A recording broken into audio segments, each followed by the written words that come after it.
Anyway, I love that scene, and they go through this amazingly over-exaggerated sequence of avoiding Clemantha's traps, at least for the most part, and we get to this scene here. This is it? Ugh, just don't scream.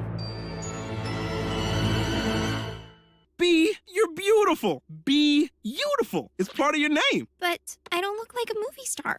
B, you just snuck into a yearbook office, saved me from pearls and lasers flying all over the place, all just to get that picture, which is P.S. totally awesome. Shut up, Milo. This is a really good first episode. It had a lot of comedy, the high school element fit in naturally and prominently. Each of the trio had their time to shine. There was some action, a few tiny inklings of romance, and we even got a wholesome / heartwarming moment. This honestly couldn't have been a better first impression. You're probably thinking to yourself, man, I'd love a hoodie like Alpha J's. But focus here. You probably should be asking, how could B take that photo if she was already getting prepared to sneeze? And to that I answer with, it's a cartoon. So they decide to keep the photo, as it was perfectly fine, but they nearly forget about Oscar. Clemantha, what are you doing in the car with my man? Oscar, why didn't you tell me B was your girlfriend? A smart clam, don't share her man. Please get out of my car. As you see here, they inject a lot of tiny romantic or pseudo-romantic moments when it comes to B and Oscar. This will come into play later. Unfortunately for Clemantha, she's out of a man and drives away, with B saving Oscar, but only acting as if she's romantically involved, which Oscar wants to forget. Overall, it's a very fun episode that shows you some of the crazy adventures the main characters are going to tackle. So now that you have a feel for the show, let's get into The Rise.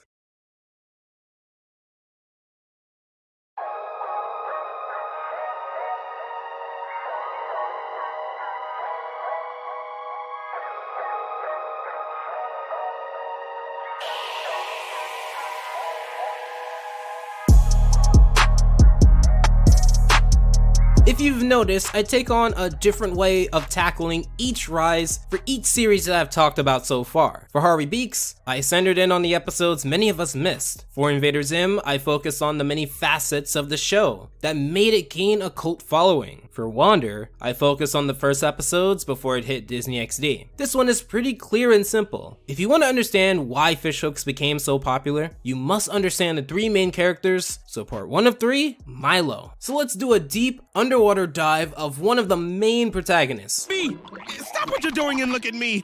Do you think I'm selfish?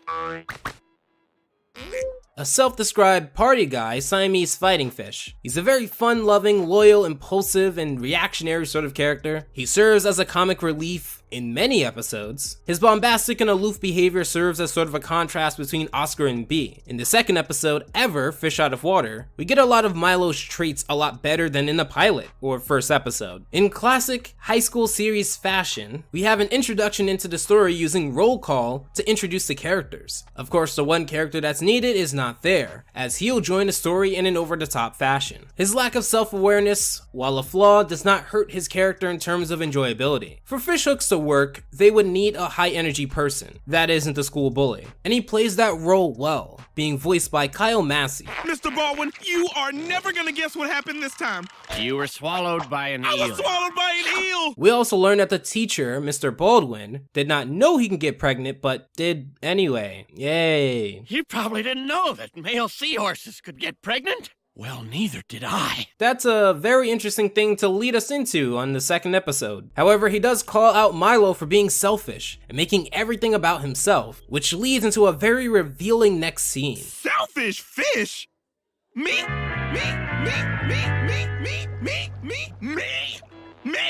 A selfish fish? Oscar!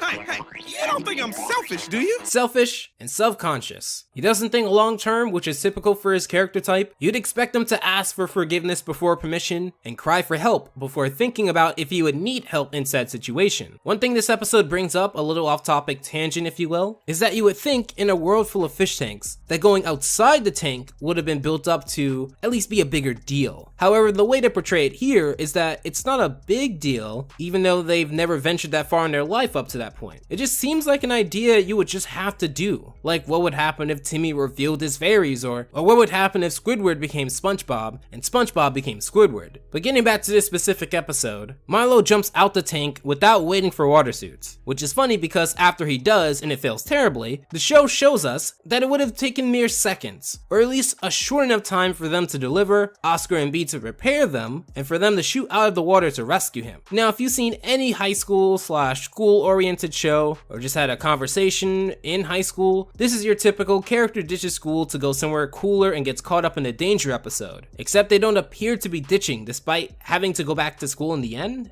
So after scolding Milo for being selfish and thinking about himself and what he wants to do all the time, they validate his selfish behavior and thinking about himself and what he wants to do all the time by going on the adventure that they initially declined. With these water suits, they explore around, and this is where you see the art style in its fullest potential, whether for better or for worse. Outside the tank, ironically enough, despite what I said before. I think because the non-bluish and more complex nature of outside the tank, it looks more uncanny. And while that always isn't a good thing, it does have some great uses, like the danger, quote unquote, within this episode. Something's coming!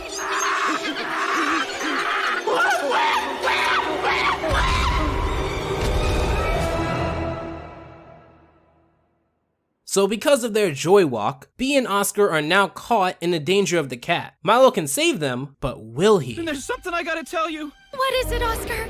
I wanted to tell you that I'm a plumber, Excuse me? and you're a princess.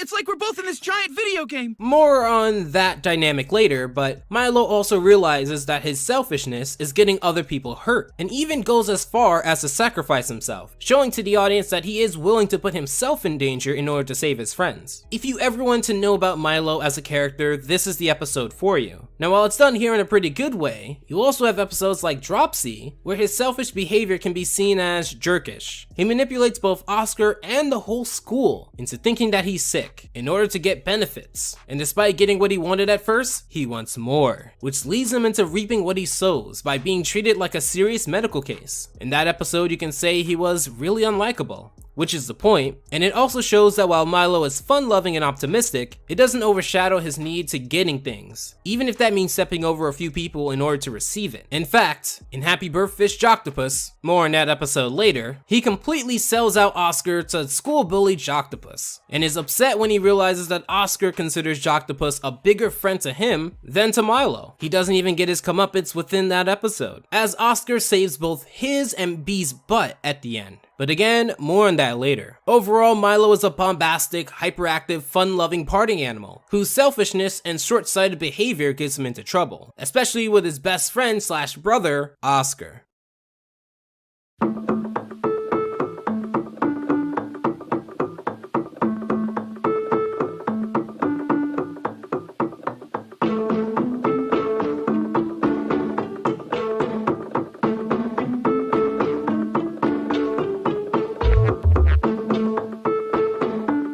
Oscar is a different beast altogether. Voiced by Justin Roiland, Oscar is a very nerdy, anxious, awkward catfish / Siamese fighting fish hybrid, who alongside Bee and Milo is a protagonist of Fish Hooks. Oscar is heavily known for the two things I said earlier, and a third thing, being very nerdy, completely into video games to the point where it becomes an arc for his character, and is casually mentioned in a lot of episodes. Very awkward and anxious, mostly due to his worrying, cautious, voice of reason character type, but also for his intense attraction to Bee, third main character, who we'll get to later, which is referenced in many episodes of Fish Hooks. So the episode I want to highlight that highlights each of these behaviors is The Tale of Oscar Fish.